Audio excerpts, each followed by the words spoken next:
All right, guys, welcome to episode 2 of Beyond Our Expertise podcast. Today we're going to mix it up. We're going to have some sort of focused questions of the day, and that way you guys don't have to listen to such a long, drawn-out podcast. First topic that we'll go over is going to be the 3 keys to muscle gain. I think that's something I get asked about quite often. How do I get bigger? How do I put on size? How do I, improve my workouts in the gym? So I'll go over my kind of, 3 keys, and I'll let, Carlos talk about his experiences. But, then from there we can get into what splits work best, how you should be programming your workouts, things like that. So it's definitely going to be more fitness related today. So we'll jump into it.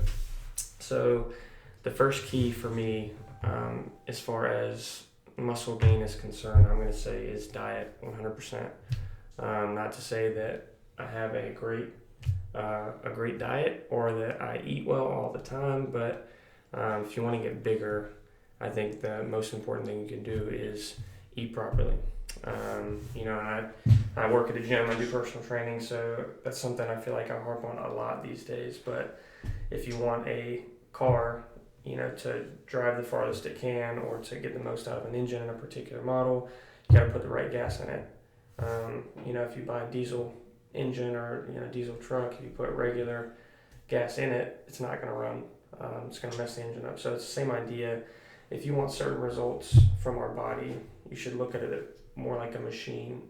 Put in the right fuel, you get the right results.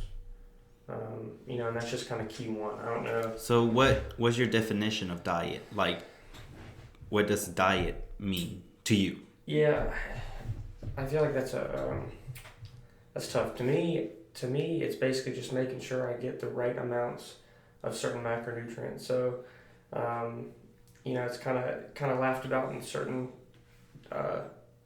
groups of the fitness industry, if it fits your macros. Kind of diet, meal plan, eating routine. But it works for me in my life right now where I don't have, my kitchen's ripped apart because I'm redoing the kitchen. So I've had a hard time cooking in general. So that if it fits your macros is a way for me to be as dynamic as possible within my, structured eating and still, sort of see what I want to see in terms of, results and, what I'm getting out of my food and things like that. And for those of you that don't know, macronutrients, there's 3 of them. There's protein, carbs, and fats. Proteins and carbs are going to give you 4 calories per gram. Fats give you 9. Protein is basically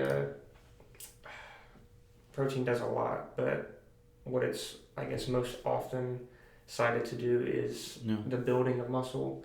But we'll just say it's the recovery macronutrient, just kind of in general. Carb is looked at as like a quick fuel source, so it's broken down into its sort of basic sugars, and that's what gives our body energy. It can be fueled and stored in muscle, so carbs post-workout can be important, and then fats are essentially a way for us to, again, as an energy source, but it helps our body sort of break down and utilize the vitamins that we get, protects our organs, things like that. So all 3 are really important, but eating, certain amounts of those 3 are the trick. So if you're trying to put on muscle, what you don't want to do is, go into the famous keto diet. You don't want to go no carbs. You don't want to go low protein and then high fat. High fat's not necessarily a bad thing if you're eating good fats, but if you are taking yourself into a calorie deficit, depriving yourself of the proper amount of protein and carbs, you're not gonna gain muscle, regardless of how much you're killing it in the gym. You're just not going to. So I would recommend that you do about a gram of protein per pound body weight. If you're really working out hard and you're a younger individual, for those that are maybe a little bit older or younger and are just kind of going to the gym a couple times a week, you can drop that down. The recommended amount is 0.8 grams per kilogram body weight. So it's really like, a half a gram per pound. But then for carbs, I just kind of fill them in with my calorie total. So I've got my protein that's set, I got my fats that are pretty much set, and then carbs I just sort of fluctuate from there. But that's kind of how I do it. I don't know what's your experience with diet? Because I've just been looking at your Instagram, and whatever you eat, I eat. I mean, that's what I do. Whatever you eat, I eat. But how hard is it? Oh, it's really hard. Yeah, I mean, diet's the hardest part. And it's kind of like cliche because people talk about that, like diet. Yeah. Lifting, working out's the easy part. It's not really, because working out, depending on what your life looks like and your schedule, if you're, a parent, you have kids, or even a couple kids, it would be so hard to find time to go to the gym where you have to cook for your family. You know what I mean? So, like, it depends on who you are. Cooking is extremely difficult, but for me right now, I would say it's the hardest part, and it's because of things that happen. We're redoing the kitchen, so our cabinets are all off of the hinges, and all of our I want to say kitchen equipment, but I know that's not the right word. Kitchen utensils, like the cooking equipment. All that's like spread out in like the dining room and the little breakfast nook that we have. So I don't know, it's very difficult for me to go in the kitchen and have to, basically do a scavenger hunt to find the right things to cook. So, I've been cooking here and there, but not like I have in the past. So the last couple weeks have been rough, but that's where I just take it upon myself to, when I go out, I try to eat as healthy as I can. Yeah. I don't know we'll just do a little thought experiment here. If you go to, last time you went to get fast food, what did you get? Very last trip to fast food, what was it? A cookout. What'd you get? The big double burger with chicken nuggets and fries. Okay, so, and that's normal. Like, that's a normal thing. For those of you out there that want to, to want to see an improvement on your physique, one thing you need to start doing is stop trying to be so critical of yourself about doing things like going out to eat, but just try to make better decisions when you do that, because it'd be really easy for anybody to go to cookout. It's cheap, it's quick. Even though the one in Sanford has been kind of smart lately. Yeah, dude, I know. I feel like me and my friends talk about that a lot. Actually, it's like the last 2 times I've been to cookout, my meal's been wrong, and they've had similar experiences. I don't know what's going on. Yeah. I'll have to go on to. Anyways. Yeah. Last time I went out to get food, I went to Chick-fil-A, and I still ate fries, but I got the number 1 meal with an 8-count grilled nugget. So I don't know if you've seen the macros on the number 1 meal. The fries are going to be pretty heavy in fats, but because I essentially left my almonds at home that day, so I had grilled chicken and rice for lunch, so I was low in fats anyway, so I can validate the fries. But then the number 1 is going to be chicken, protein and carbs, and an 8-count grilled nugget is pretty much all protein, and then a diet drink. So, it's not just about where you eat or, necessarily what you eat, but how you can kind of make that puzzle whole throughout the day. Because I know there's times where, if you're low on carbs and fats, it would be great for you to go to Chick-fil-A and just do a grilled nuggets and a fruit cup, but you might not be hitting those macros for the day. You know what I mean? Yeah. So, and I'm not trying to say go to Chick-fil-A and eat fries every day, because those aren't healthy fats. I'm just saying, for me personally, that's kind of what has worked recently. Just kind of working that in, because it's tough to even hold myself accountable. So I know it must be for everybody else. Dude, but like, isn't it hard? So you said 1 gram per pound. Mm-hmm. So I weigh 170. Yeah. So that's really hard to get to sometimes. And so like the recommended amount is, like I said, I think it's 0.8 grams per kilogram, which works out to like a half gram per pound. So what the recommended from like the USDA or whoever it is would be, you divide your weight in half, and you're looking at, less than 90 grams on the day. So that's very doable. Yeah. And anything above that threshold, I think, would be ideal. But for me, I've been doing about a gram per pound, and that's because of my lifestyle and experience. So yeah. I wake up, I go to the gym, I then work at a gym for 8 hours. I then go do strength conditioning part-time at another gym at CCCC, where a lot of times I'll work out, run, play volleyball, do whatever, and then come home and maybe do some housework, or even if I just sit around. There's a lot of activity throughout the day there where I'm going to need as much protein as I can, and that number is just, as far as research is concerned, I don't think there's any benefits to going above a gram per pound, but that's kind of like the upper threshold where if I weigh 195, I'm shooting for that 190, 195 grams a day. Yeah. Just to keep myself as refueled as possible all the time. So where does your protein come from? Like in a day? So dairy, eggs. Okay. How much does dairy have? It just depends. So I used to drink Fairlife milk, which had 13 grams per serving, and since the documentary came out about Fairlife, I hadn't bought it since. But milk in general is anywhere from 6 grams per serving to 13 to 15. Yeah.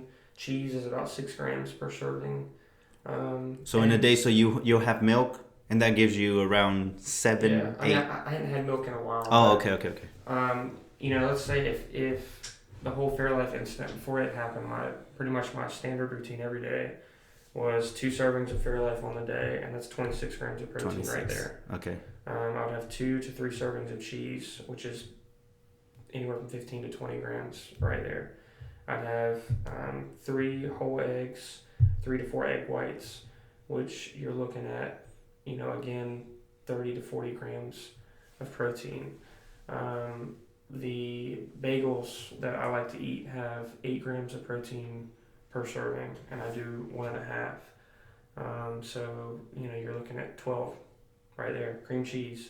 There's a lot of protein in a lot of foods that you might typically see in lots of places. It's all about kind of putting those all together. Yeah. But then that goes into, so like whenever you eat the bagel and the dairy, those are carbs too, right? Yeah, carbs and fats. And so you have to be, as you're watching the protein, you also have to be watching the carbs and the fat. Mm-hmm. So that's where one where people get in trouble is if you eat too much red meat for protein, red meat's pretty high in fats. So it's really easy to, if you're not eating those leaner meats, it's really easy to go over in fats for the day if you're not careful. And I personally don't like the taste of red meat, so I do chicken.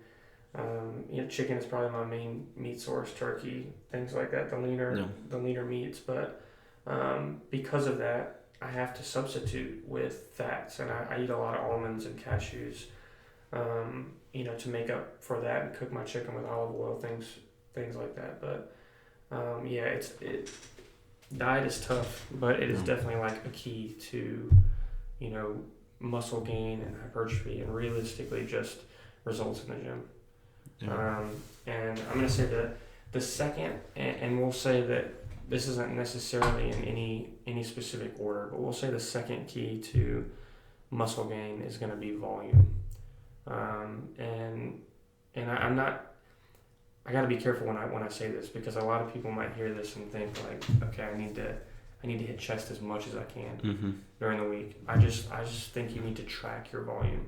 So I'm a big believer in hitting muscles twice a week, where if you were to go to the gym and let's say we call it the bro split. You do chest one day, back one day, arms one day, shoulders one day, legs one day, core one day. You're doing one muscle group a week, which you can really focus on that one day, but then you have 6 days to recover, which is not necessary.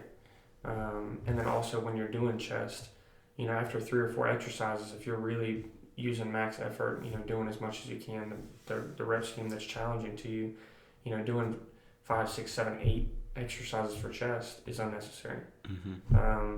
So a lot of times people have a tendency to think that you need to do as much as you can in the gym while you're there, and the reality is we should basically be looking at it and saying, you know, how few exercises can I do to get the same results that I've been seeing, where instead of doing like 5 or 6 at mediocre half-ass effort, you know, can I do 3 or 4 where I'm really pushing myself, you know, to use a higher weight, to do a couple more reps and then see the same results, because that will always be more beneficial in the long run. Yeah. So I'm a huge believer in twice a week, where depending on what your split is, you could do push-pull legs, and you could get through all that twice a week, have a rest day, which I think is good for most people. Okay, explain push and pull. Oh, okay. So push is the equivalent of any muscle group that falls into the category of a push muscle, and that's going to be your chest, your triceps, your shoulders.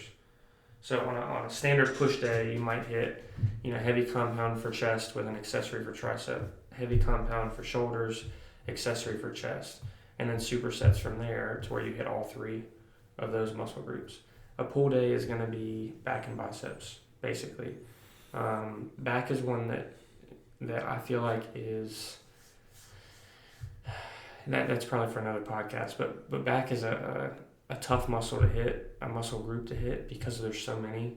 And I feel like most people, when they train, they're either super lat focused or super trap focused. Mm-hmm. And there's not a good variety.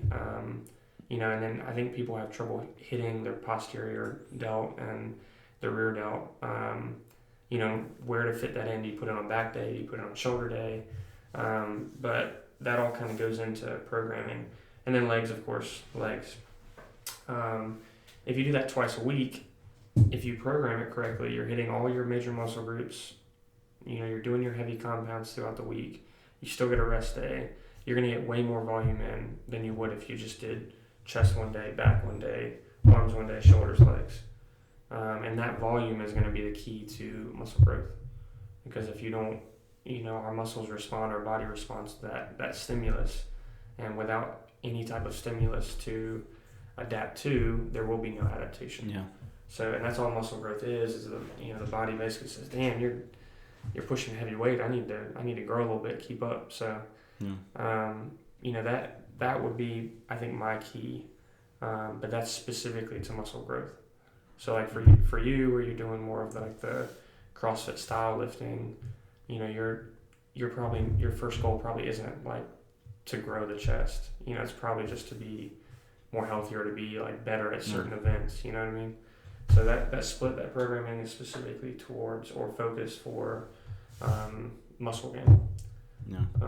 And that's just what I've seen success with. And that, you know, some people like doing the full body splits. I was listening to a Mind Pump podcast, and they had, I forget which one of them it was, but they were training somebody, and they backed off of the standard push-pull legs or one muscle group a day, and they did a full body split, and they said they saw results way faster, where they would do full body, day off, full body, day off, full body. So they were only training 3 to 4 times a week, but they saw better results. Yeah. Even though they were. By day off, you mean like complete day off? Like you don't do anything, or? Well, day off from the gym. So you can get, you know, I always recommend you get your activity in. So like, the goal, and I don't track my own steps personally, because I don't have any goals that are related to weight loss.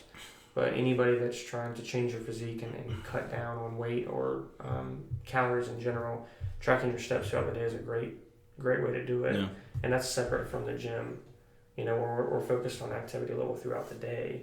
So you should still have goals outside of the gym related to activity, but, you know, you're not doing push-ups or bench press or squats. So is weight loss the same as like fat burning? Or is that 2 different things? Like whenever you look at your body fat, is that because you've been doing weight loss?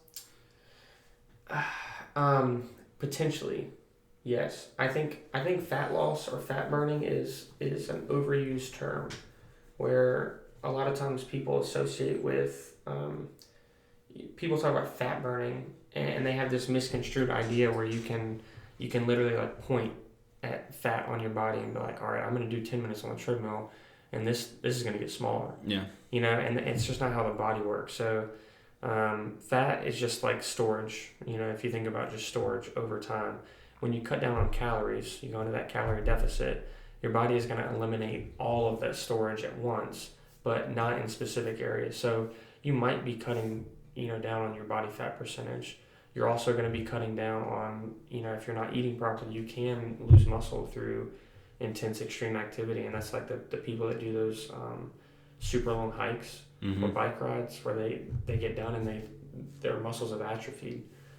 So if you don't properly feed and fuel the body, the protein, you know, the muscle can be taken away from along with the fat. But as long as you're eating correctly, you can lose body fat and primarily body fat. You know, and that body recomp is difficult, but it's something that takes a lot of time. You know, you could lose 5 pounds in a couple of days or a week, you know, if you count water weight, but you're not going to see major changes to your body fat percentage. So that's what, you know, a lot of times people, you know, the idea of fat on your body and weight are two very separate ideas, and that's where I think people get frustrated. They'll lose 10 pounds and then they look in the mirror and they don't feel like they lost 10 pounds, you know. So that's why I tell people to always go off of feel and, you know, personal preference. Or if you want to look at the scale and that be your, you know, your indicator of health and wellness, then do it. I mean, if that, like, if seeing that you lost 10 pounds makes you happy, then pay attention to the scale, because you're still making improvements. But some people want to look in the mirror and see difference. And so that's where you don't really want to, you know, continuously weigh yourself on the scale, see that you're losing weight, but you still have that pudge around your waistline, you know, because that's what frustrates people. But you have to have the understanding that they're two very separate ideas in a sense, where it is possible to lose that fat, but it's not just going to happen when you lose weight. You know. All right, and then the third key to muscle gain here, and this is primarily for people that, you know, we're not just talking about the, you know, an older demographic where they're trying to, you know, necessarily put on muscle for just health and general wellness. This is more of the, you know, people that want to stack on muscle to be bigger and to hold more mass on their physique. That key is going to be what we call progressive overload. So it's a really, really important idea in fitness in general, but progressive overload is basically the idea that if you're doing a bench press, over time, you need to be adding weight to your bench press. Sounds very, I don't want to say simple, but it sounds simple, where, you know, you work out for 4 weeks, you feel like you want to put on more weight. So it makes sense, but progressive overload is important in the sense that even when you plateau, so even when you know, for myself right now, I'm not getting stronger every week. You know, I'm getting stronger every couple months, every year. You could say every day if you want to be cliche, but I don't see differences in my strength with lifts, you know, but it's very spaced out compared to what it used to be. But I still have to find ways to overload my system, whether it's, you know, one more rep at 225, or, you know, instead of doing the 90s for 8, I'm going to try the 95s for 8. You know, so like little things here and there that you have to pay attention to make sure that you're overloading progressively. And that word progressive is important, because you don't want to be that guy that goes to the gym and struggles with, you know, 185 for 4, and then you're like, all right, I'm hitting 225 for 3, like next week. Like, no, you're not. Yeah, you won't. No, you're not. Yeah. It's not going to happen. You know, so that progressive word is important, where it's over time. And then when people program, I don't know what your split looks like right now, but when people program, I feel like there's almost too much variety in people's workouts these days, and I'm guilty of that for sure, where I want to get stronger, so I hit my deadlifts, squats, power cleans, bench press, overhead press, but I don't do them as consistently as I used to, and I know that's why I haven't been seeing, strength results recently because I just haven't been as consistent. But, a lot of people will say, well, how come I'm not getting stronger and my deadlift hadn't gone up? And I ask them, like, well, how many times a week do you deadlift? And they're like, well, like once every 2 weeks. And that's where it's, that volume kind of comes back. But you also have to make sure when you program, every time you hit legs, if you want to get stronger, bigger, you need to make sure you're hitting your big, heavy compound exercise like a squat. If you want your squat to go up, hit the squat. And make sure you're paying attention to your sets and weights that you use. Where if you're going to do 3 sets of 8 reps at 225, obviously you can't do the exact same set and rep scheme with more weight the next time you come, but you can change it up into a way that you're challenging yourself where it's not always 3x8. You could do like a 4x6 with 245, to where you're still overloading your system. You're trying to challenge yourself every day, but just in different ways. So if you want your bench to go up, you got to hit bench. If you want your squat to go up, you got to hit squat, deadlift. And that's one thing that I feel like a lot of people miss out on, where they want their bench to go up and they might be hitting bench twice a week, but they're doing the exact same workout. Like, well, why would your body change? Why would your body need to get stronger if you're not challenging yourself to that nth degree?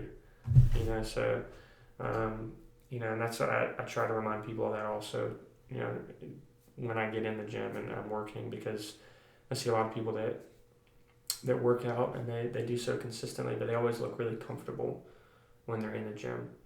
And, that's one thing. If you're not, and I'm not saying like break your back trying to get a deadlift, but if you're not struggling for those last couple reps, if you're not working that hard when you're doing your heavy compound lifts and, pushing yourself harder than you did last week, then you're probably not going to see as quick a result as you could, because you're okay being comfortable, and that's, for me, that's one thing I've always, and it was probably because I didn't know as much, but in college I was literally would just go to the gym and just lift as much as I could, and I'd stay in there for an hour and a half, 2 hours, like killing chest. And looking back on it, it wasn't smart, but it's why I saw the results I saw, because I was just literally going in and just trying to kill it every day. So that's tough for most people, but I mean, even in CrossFit, you guys do that. Or if you're doing your power cleans or whatever, you're gonna, you're trying to go up in weight over time, and it's, I would say, similar in that respect. But I don't know. I guess that would be like the 3 keys that I would kind of give to people for muscle growth. Muscle growth. Diet, volume, progressive overload. And obviously one of those, the most important of those, is food, and the other 2 are training related.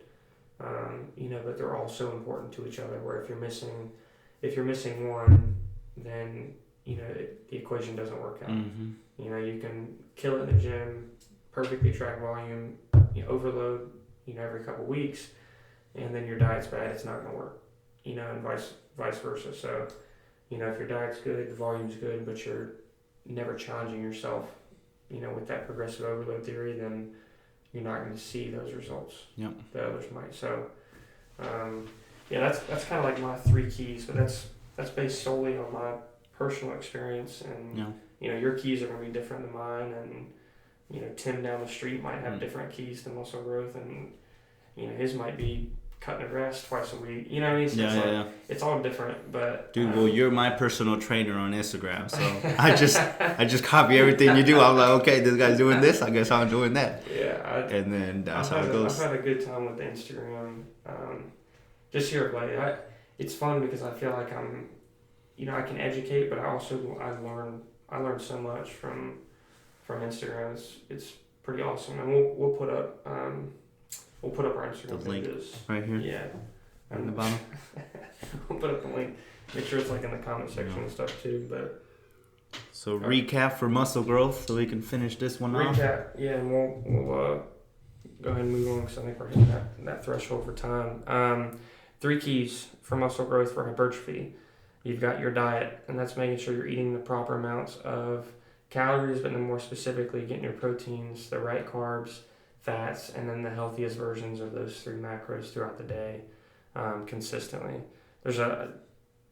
Nutrition is a beast, so we could spend all day talking about it, but that's just a very Spark Notes version of what it takes to kind of see the muscle growth.